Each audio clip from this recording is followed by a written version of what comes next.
진짜 보는가, 진짜 듣는가, 이런 제목으로 말씀의 은혜를 같이 나누겠습니다. 여러분, 우리가 신앙생활하다 보면은 우리 뜻대로 되지 않아서 좀 어려울 때가 있습니다. 또 믿음이 흔들릴 때도 있습니다. 그리고 다른 사람들에게 복음을 전하려고 해도 또 우리가 당당하게 또 이렇게 잘 전하지 못할 때도 있습니다. 나도 흔들리는데, 내가 확신이 없는데 어떻게 다른 사람들에게 힘있게 전달을 하겠습니까? 또 다른 사람들을 전도할 때 사람들이 그런 말들을 많이 합니다. 내 눈앞에 하나님을 보여봐라. 그럼 내가 믿겠다. 그럼 이제 할 말이 딱 막혀버리죠. 그러나 여러분, 새벽 설교에서도 나왔지만은 부자와 나사로 비유해서 예수님께서 그런 말씀을 하셨어요. 자, 부자가 지옥에 가 있는데 천국에 있는 아브라함을 보면서 저기 그 나사로를 보내서 나한테는 못하더라도 지금 내 집에 5 형제가 있으니 가서 좀 회개하고 잘 믿으라고 얘기 좀 해달라고 그랬습니다. 그러면 그들이 보고서 회개하고 깨닫게 되지 않겠느냐 하는 거죠. 그러나 아브라함이 거절했습니다. 그럴 수가 없다라고 그랬어요. 그리고 이미 이 땅에 율법과 선지자들이 있다. 그들의 말을 들으면 된다. 그게 뭐냐면 구약 성경을 말하는 겁니다. 구약 성경이 이미 있다. 성경의 말씀을 듣고 믿는 거지 기적을 본다고 믿는 게 아니다. 죽은 사람이 나타났다라고 해서 사람들이 믿는 게 아니다. 결국 믿음은 말씀으로부터 나온 것이라는 것을 얘기해 주셨어요. 그 말씀을 통해서, 그리고 더 결정적으로는 말씀이신 예수 그리스도가 오셨습니다. 그래서 구약의 시대가 끝나고 그 말씀의 실체가 되어 이 땅에 오셨는데 예수 그리스도께서 친히 사람들의 눈에 보일 수 있게 나타나시고 사람들에게 들리는 음성으로 말씀하셨고, 이제 그 예수님의 죽음을 본 사람들, 그리고 예수님의 빈무덤을 본 사람들, 이제는 그 증인들이, 그것을 본 증인들의 말을 듣고 믿게 되는 그런 하나님 나라의 새로운 시대가 열린 것입니다. 그러니까 지금도요, 말씀을 듣고 믿는 겁니다. 보여봐라. 이미 보이지 않는 하나님이 이 땅 가운데 보이게 오셨습니다. 그리고 믿음은 말씀으로부터, 우리가 말씀을 들을 때에 우리가 믿음이 생기는 것입니다. 기적을 본다고 믿는 게 아니에요. 자, 부활하신 예수님께서 또 빌라도, 또 대제사장들, 십자가에 못 박으라고 했던 유대인들 앞에 나타나셨다면, 십자가에서 죽으신 다음에 짠 하고 나타나가지고 자, 나를 봐라, 내가 부활했지, 이제 나를 믿으라 그랬다면 쉽게 믿을 수 있을 것 같죠. 그럴 수 있을 것 같은데 그렇게 안 하셨습니다. 왜 그랬을까요? 왜 이렇게 예수님께서 짠하고 다 말씀하여 주시고 보여주시고 다 직접 보게 하셨으면은 다 믿을 것 같은데, 그럼 쉽게 다 믿었을 것 같은데 왜 그렇게 안 하셨을까요? 안 믿으려고 하는 사람은 어차피 안 믿습니다. 자, 예수님이 부활하신 모습을 안 믿던 사람들에게 나타나신다. 회개하고 예수님을 믿느냐? 아닙니다. 예수님 죽지 않았다. 안 믿는 거예요. 예수님 기절했었다. 도망갔다. 시체를 제자들이 훔쳐갔다.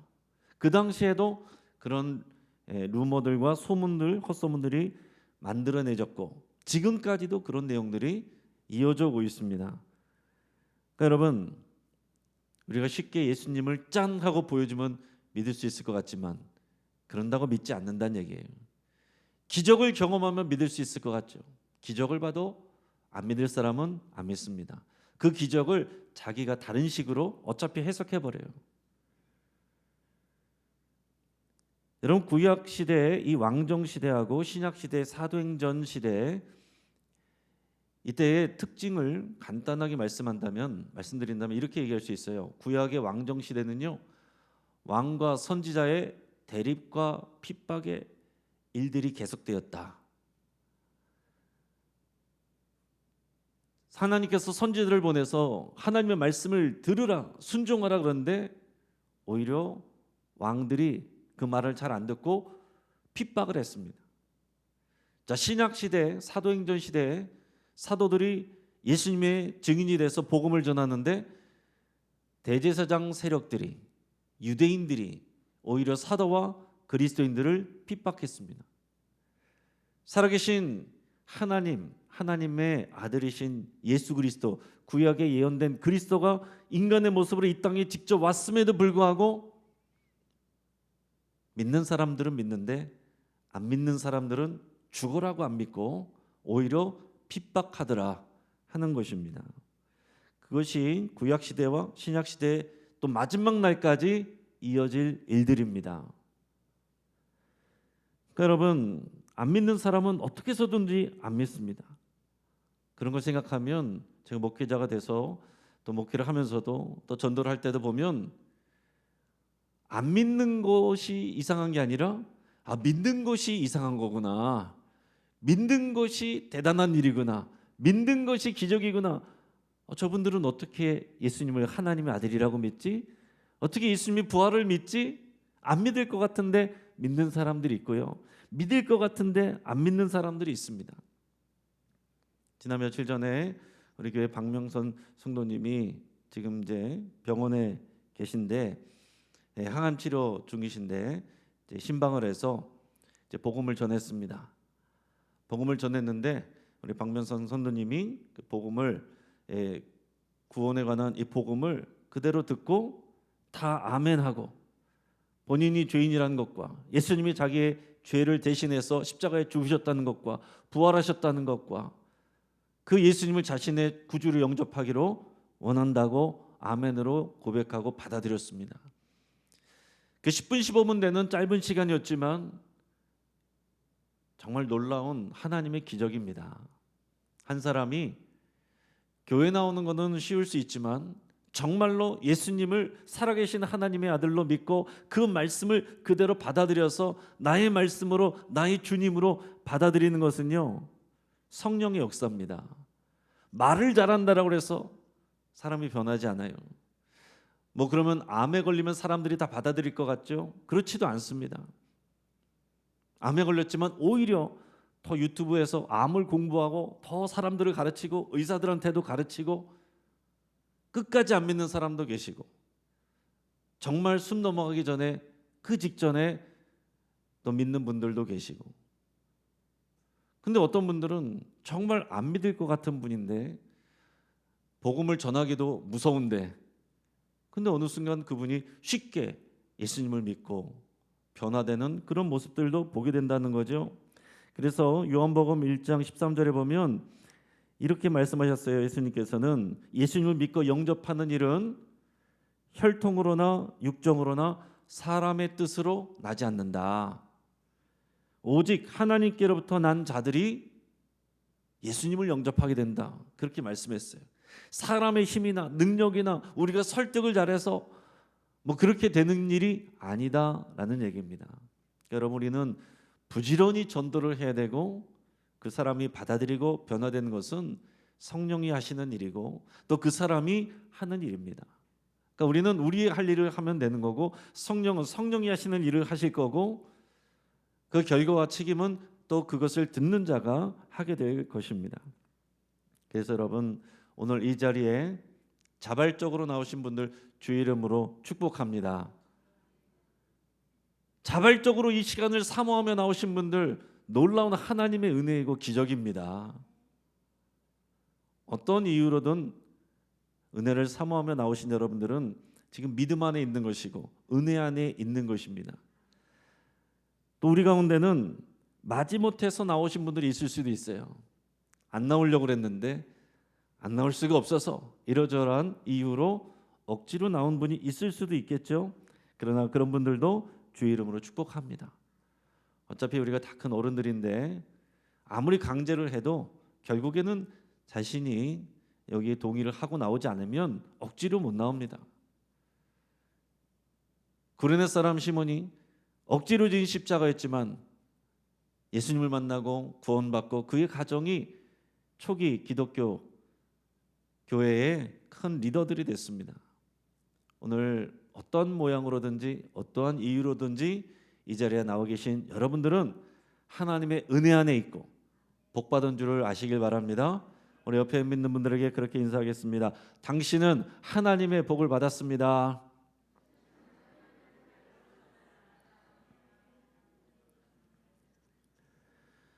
자, 여러분, 성경과 우리 기독교 역사를 보면,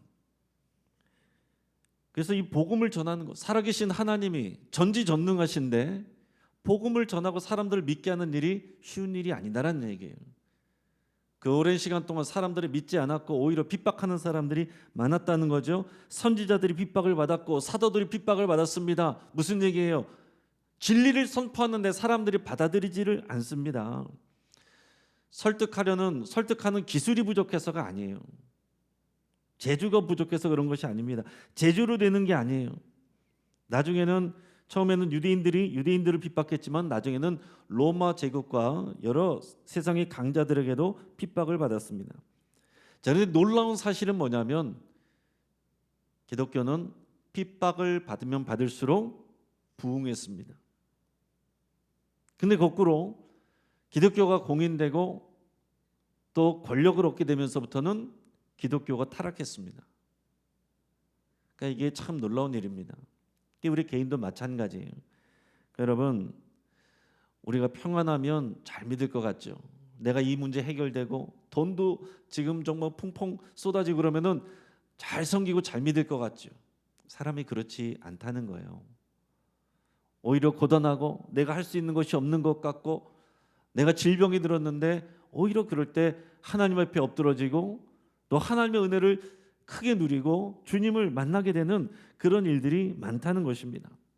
그래서 여러분, 예수님도 쉬운 길을 가지 않으셨습니다.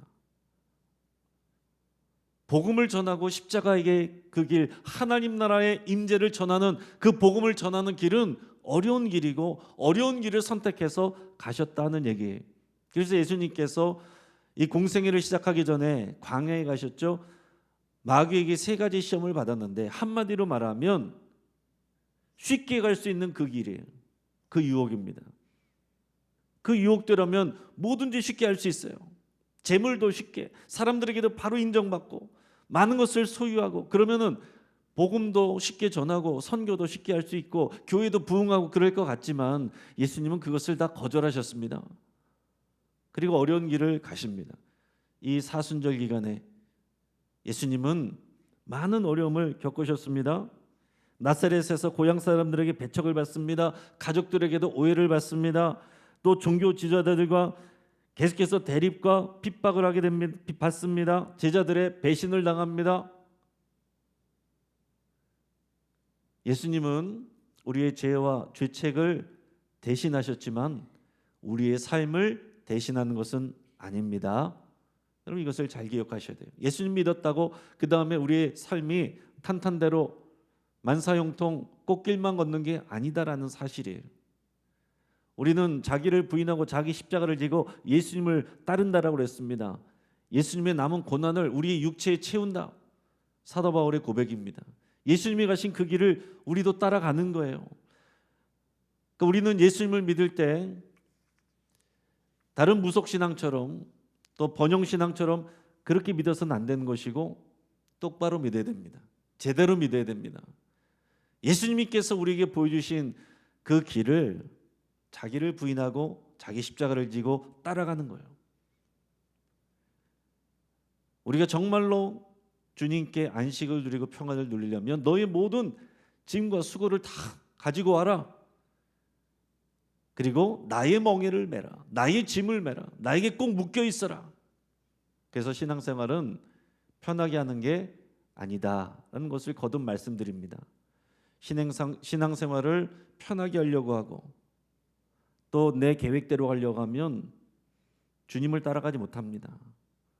진리의 길을 가지 못합니다. 그 주변에서 어슬렁거리게 돼 있어요. 그러면서 나는 제대로 믿고 있구나, 잘하고 있구나 스스로 착각을 하다가 망할 수 있다는 것을 여러분 잘 기억하실 수 있길 바랍니다. 우리는요, 상황 보고 우리 현실만 보고 신앙생활 제대로 못합니다. 사람 보고 신앙생활을 잘 못합니다. 다 시험에 들어요. 그럼 어떻게 신앙생활을 해야 제대로 할 수 있습니까? 주의 말씀을 제대로 듣고 그리스도의 표대를 똑바로 보고 가야만 우리가 갈 수 있습니다.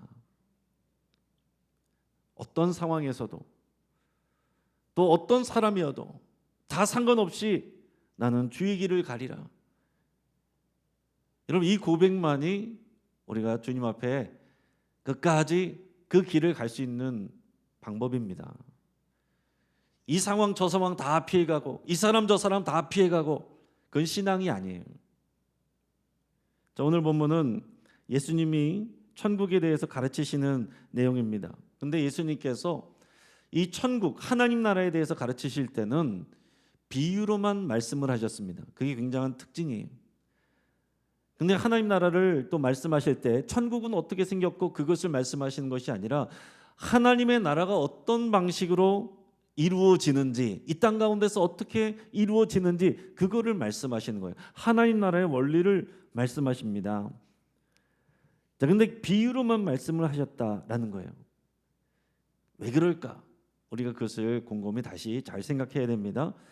그 이유는 하나님께서 세상을 창조하신 이후로부터 감추어진 것을 드러내기 위함이다 라는 것입니다. 자, 그러니까 이 하나님 나라의 복음은 원래 감춰져 있어요. 하나님 나라는 비밀이었습니다. 그것을 아무나 알 수가 없었어요. 그런데 그것을 드러내셨는데 완전하게 드러내신 것이 이제 예수 그리스도를 통해서 완전히 드러내셨다 하는 거예요. 자, 그래서 예수님이 이 땅에 오셔서 하나님 나라를 선포하셨고 하나님의 나라가 임하였다는 말씀을 여러 번 말씀하셨습니다. 그런데 이 천국의 비밀을 아는 것이 제자들에게는 허락되었지만 그러나 예수님을 온전히 따르지 않는 사람들, 예수님을 대적하는 그들에게는 허락되지 아니하였다 이렇게 말씀을 하십니다. 마태복음 13장 10절에서 13절까지 말씀을 같이 읽겠습니다. 시작. 제자들이 예수께 나와 이르되 어찌하여 그들에게 비유로 말씀하시나이까? 대답하여 이르시되 천국의 비밀을 아는 것이 너에게는 허락되었으나 그들에게는 아니 되었나니 무릇 있는 자는 받아 넉넉하게 되되 없는 자는 그 있는 것도 빼앗기리라.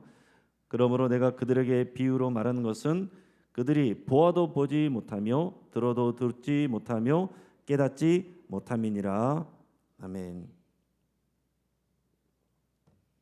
제자들에게는 이 천국의 비밀이 허락이 됐는데 그러나 다른 사람들에게는 허락이 안 됐다는 거예요. 비유가 그런 기능을 한다는 것입니다. 그래서 제자들, 믿는 자들에게는 비유를 들으면 하나님 나라의 비밀을 쉽게 알 수 있게 돼요. 근데 안 믿는 사람들에게는 이게 무슨 소리야? 수수께끼처럼 들리게 됩니다. 그게 이중적인 기능을 한단 말이에요. 그럼 왜 그러실까?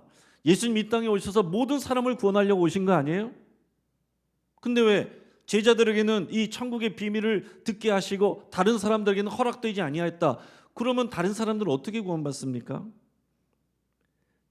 왜 그러셨을까? 예수님은 이것은 이사야 선지자의 예언이 성취된 것이라고 말씀을 하셨어요. 오늘 본문의 14절 15절 같이 읽겠습니다. 이사야의 예언이 그들에게 이루어졌으니 일렀으되 너희가 듣기는 들어도 깨닫지 못할 것이요 보기는 보아도 알지 못하리라.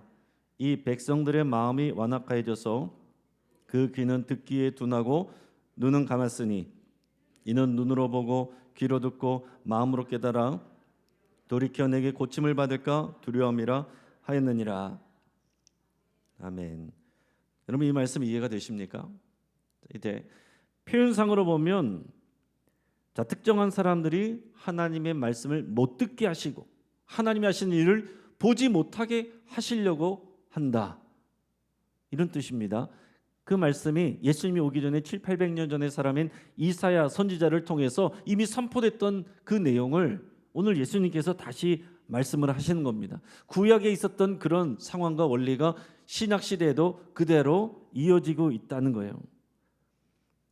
그런데 이것을 풀어서 뭐라고 말씀하셨냐면은 사실은 언뜻 보면 표현이 하나님께서 못 듣게 하시고 하나님께서 못 보게 하신 것 같지만 오늘 성경에서 뭐라고 하셨냐면 이 백성들의 마음이 완악하기 때문에 이 백성들의 마음이 완악해져서 그 귀는 듣기에 둔하고 눈은 감았다라고 그랬습니다. 그래서 하나님께서 그들을 그대로 듣지 못하고 보지 못하도록 내버려 두셨다는 표현이에요. 여러분, 하나님께서 우리에게 질병 주시는 게 저주가 아닙니다. 고난 주시는 게 저주가 아닙니다. 가난 주시는 게 저주가 아닙니다. 예수님 안 믿고 마음대로 살아가는데도 잘 되는 거, 그게 저주입니다. 내버려 두시는 거, 아무 일도 안 하시는 거, 그게 저주예요. 그러니까 여러분, 악인의 형통을 부러워하지 말라고 그랬습니다. 예수님 안 믿고 저 사람들 저렇게 잘 사네, 부럽다. 우리는 힘들게 이렇게 나와서 금요일 이 시간에 나와서 열심히 기도하는데도 이렇게 힘든데 부러워하지 말라고요. 멸망의 길로 달려가는 것입니다. 그것을 말씀하고 계신 거예요. 듣지 않고 보지 않는 사람들의 완악한 마음, 그것 때문에 그런 마음 가지고서는 하나님의 말씀을 들을 수가 없고 볼 수가 없다라는 거예요. 비유로 말씀하실 때 이 완악한 마음을 가지고 있는 사람들은요, 말씀을 들어도 이해를 못합니다. 깨닫지를 못합니다. 하나님이 하시는 일, 예수님이 하시는 일을 보고도 오히려 비판을 합니다.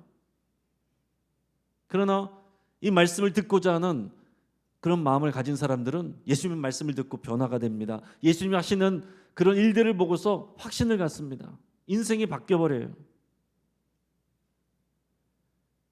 자, 오늘 본문 11절에 보면 천국의 비밀이라는 표현이 나와 있습니다. 천국의 비밀. 우리 비밀 좋아하잖아요.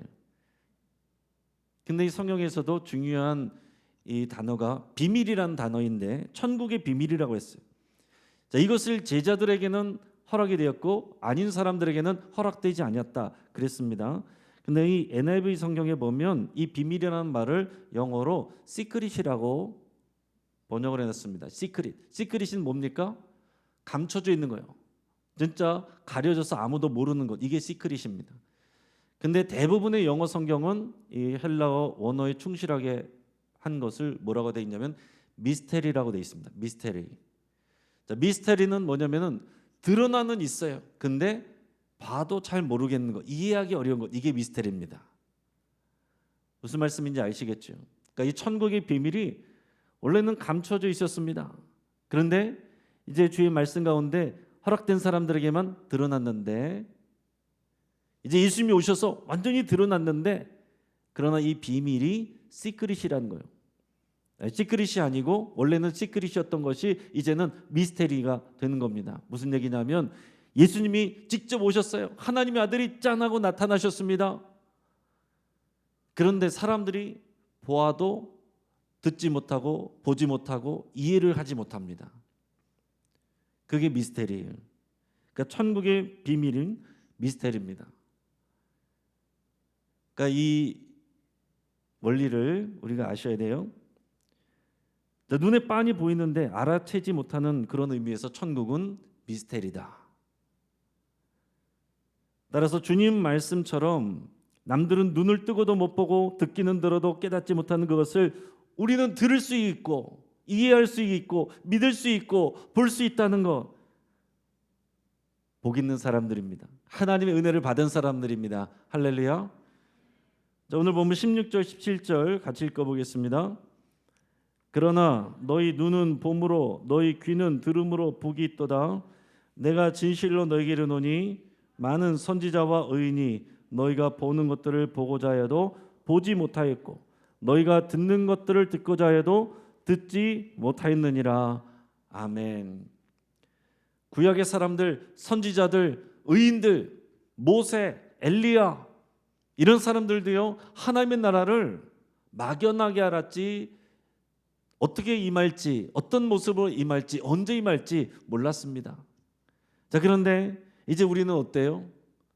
제자들은 직접 그 예수님을 만났고 하나님의 나라를 임하는 것을 보았고 우리는 그것을 이미 다 들어서 알고 믿는 사람들이에요.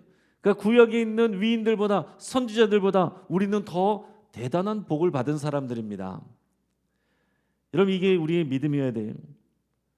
우리가 가장 하나님께 받은 복이 이것입니다. 하나님의 나라가 그 비밀이었던 것이 이제는 제자들에게만 허락이 됐는데 저와 여러분들이 주의 말씀을 듣고 우리 안에 믿음이 있고 예수님을 나의 주님이라고 영접하고 하나님의 나라를 소망하며 달려갈 수 있다는 것, 엄청난 특권이고 엄청난 복을 받은 사람들입니다.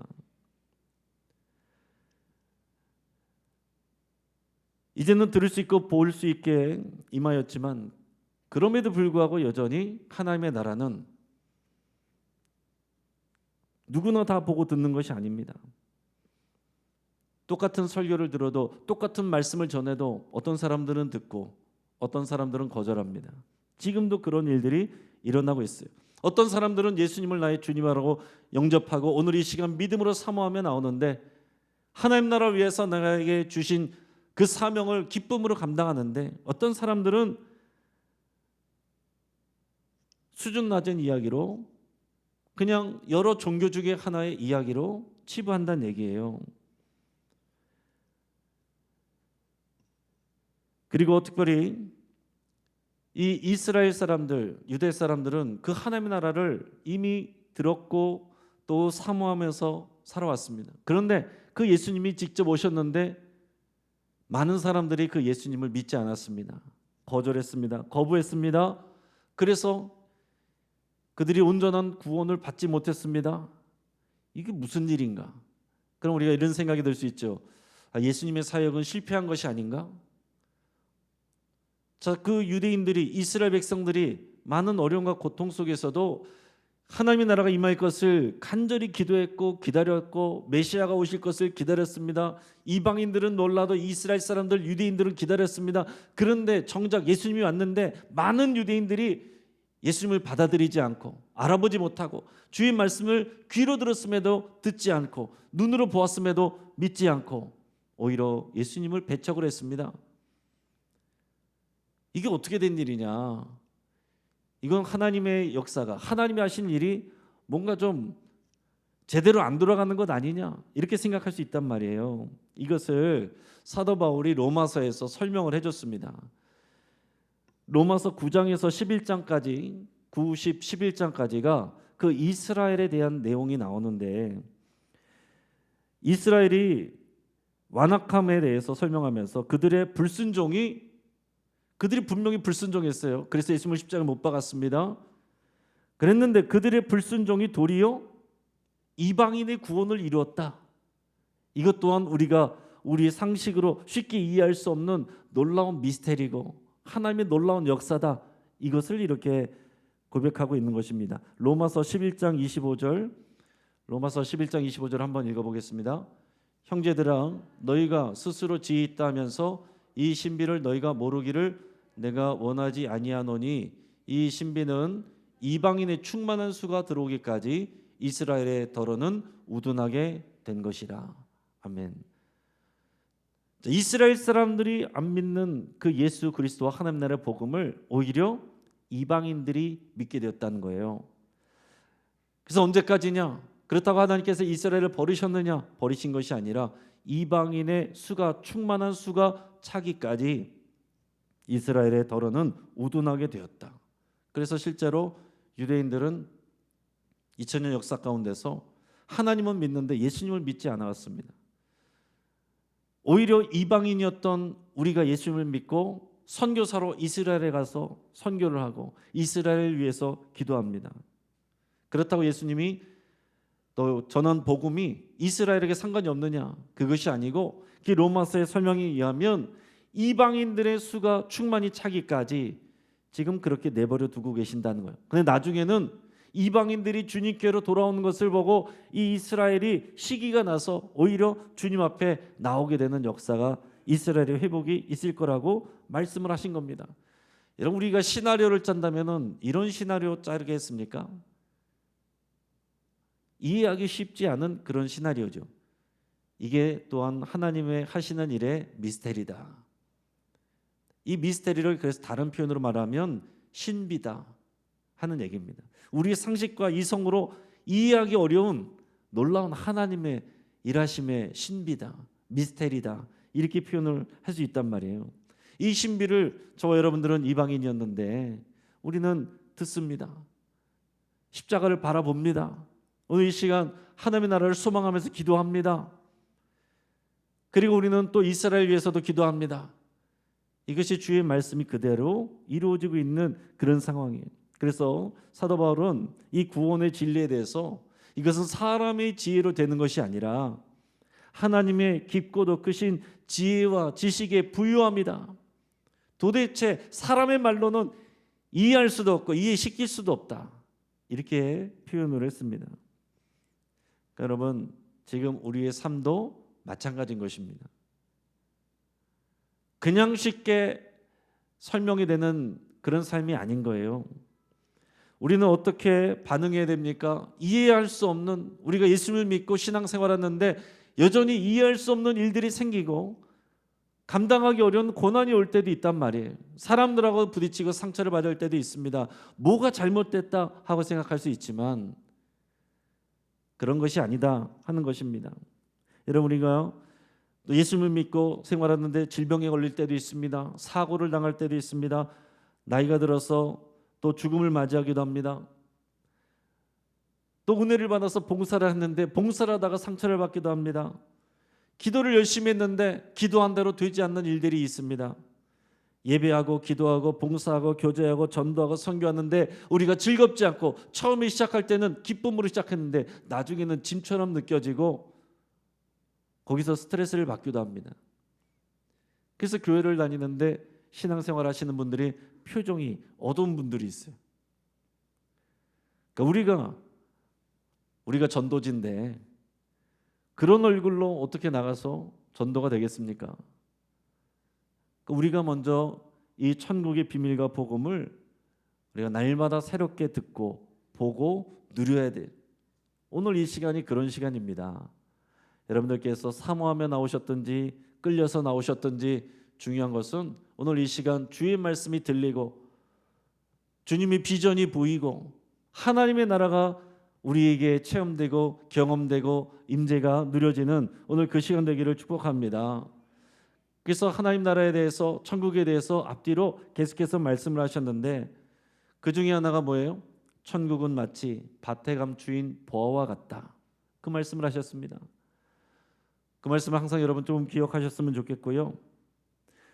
밭에 감추인 보화와 같다는 게 무슨 얘기입니까? 첫째는 감춰져 있다는 거예요. 두 번째는 소수의 사람들에게만 이것이 보여진다는 것입니다. 세 번째는 자기 소유를 다 팔아서 그 밭을 사야 된다 하는 것입니다. 그러니까 여러분, 세상 사람들은 우리가 어떤 믿음을 가지고 어떤 은혜를 받는지 이해를 못합니다. 도대체 교회 가면 떡이 나오냐, 밥이 나오냐, 돈이 나오냐, 다 나옵니다. 하나님께서 다 주십니다. 기쁨이 있고 소망이 있고 회복이 있고 놀라운 역사가 있는데 우리가 그 간증을 날마다 가지고 살아야죠. 사람들은 봐도 알 수가 없어요. 근데 우리는 어떤 사람들이라고요? 천국의 보화를 발견한 사람들. 근데 우리가 신앙생활하는 게 왜 이렇게 어려워요? 천국의 보화는 자꾸 잊어버리고 눈앞에 보여지는 현실을 보니까, 사람을 보니까, 환경을 보니까 천국의 보화를 생각하면 우리가 힘을 낼 수 있는데 하나님 나라 보화를 자꾸 잊어버리고 눈에 보이는 거에 매달려서 있으면 우리가 하나님 나라의 그 은혜와 임재와 능력과 기쁨을 잘 누리지 못한다는 것입니다. 그래서 여러분, 우리는 우리의 삶에서 죽어서 가는 천국 말고 예수님이 가져오신 하나님의 나라는 마지막 때에 이루어질 완성될 나라이지만 지금 이 땅에서 예수님 안에서 말씀으로 믿음으로 우리가 누릴 수 있는 것, 그게 하나님의 나라입니다. 완성은 마지막 때에 되지만 그게 굉장히 중요한 원리예요. 그래서 하나님의 나라는 이미 시작되었지만 아직 완성되지 않은 그 시대와 나라를 우리가 살아가는 것이고, 오늘 이 시간 이 말씀을 마음으로 믿고 받아들이고 우리가 소망하고 그 임재를 구하면 하나님의 나라가 우리의 개인의 삶 가운데 임합니다. 여러분의 가정 가운데 하나님의 나라가 임합니다. 여러분의 삶의 자리에 하나님의 나라가 임합니다. 영신교회 하나님의 나라가 임합니다. 여러분, 우리는 다 같이 그것을 꿈꾸고 바라보고 나가야지. 그거 바라보지 않고 눈에 보이는 것들 갖고 말하는 사람들 이야기 듣고 나가면 교회처럼 힘든 데가 어디 있습니까? 교회처럼 말 많은 데가 어디 있고 교회처럼 상처 많은 데가 어디 있습니까? 뭐하러 다닙니까? 행복하려면 교회를 뭐하러 다녀요? 안 다니는 게 편하죠. 그러나 거기에 천국의 보화가 있으니까 나오는 거고, 저도 부귀영화를 누리려고 목회하는 게 아닙니다. 하나님 나라를 소망하기 때문에 이 자리에 있는 거죠. 그렇다고 죽어서 받을 것만 바라보는 게 아니라 수시로 주의 말씀 안에서 또 이 예배 안에서 그리고 여러분들을 통해서 하나님의 나라를 누리고 경험하고 그 기쁨을 맛보면서 사는 겁니다. 그래서 어떤 목사님이 이런 말씀을 했어요. 우리가 이 땅에서 하나님의 임재를 경험하려고 애쓰지 않는데 도대체 왜 천국에 가려고 합니까? 이 땅에서 하나님의 나라를 소망하지 않으면 하나님 나라에 뭐하러 가려고 합니까? 우리가 지금 이곳에서 하나님의 임재를 즐거워하지 않는다면 천국은 우리에게 천국이 아닙니다. 지금의 예배와 기도 시간에 찬양과 기도와 말씀 가운데서 하나님의 임재를 사랑하고 사모하고 그게 없으면 천국은 우리에게 지옥이 될 거예요. 천국 가서 뭐예요? 영원토록 뭐예요? 하나님과 사랑하고 하나님을 영원토록 예배한다. 가기 싫다. 그런 사람이 있겠죠. 그런 생각해 본 적 있지 않으십니까? 오늘 하루 1시간 예배하는 것도 힘든데 자꾸 졸린데 근데 쉬지 않고 천국에서 늘 하나님께 예배한다고요? 그게 어떻게 우리에게 천국이 되고 소망이 되겠습니까? 오늘 이 시대 이 시간 우리에게 하나님의 임재를 누리고 경험하고 소망하고 그것을 우리가 바라볼 때에만 하나님의 나라가 또 천국이 우리에게 의미가 있는 것입니다. 이 땅에서 하나님을 애타게 찾지 않는 사람은 하나님께서 왜 천국에 들여보내시겠습니까? 그러니까 오늘 이 시간 이 금요 기도의 이 시간 바로 이 시간이 천국을 맛보고 경험하고 누리는 시간인 줄 믿습니다. 어떻게 하면 돼요? 주의 말씀을 들으시고 마음으로 붙드시고 선포하십시오. 믿음으로 들으시고 믿음으로 바라보십시오. 정말로 이 주의 말씀을 그리고 하나님 나라 비전을 바라보시고 들으시는 저와 여러분 되기를 주의 이름으로 축복합니다. 같이 한번 기도하겠습니다. 하나님 아버지, 이 시간 성령이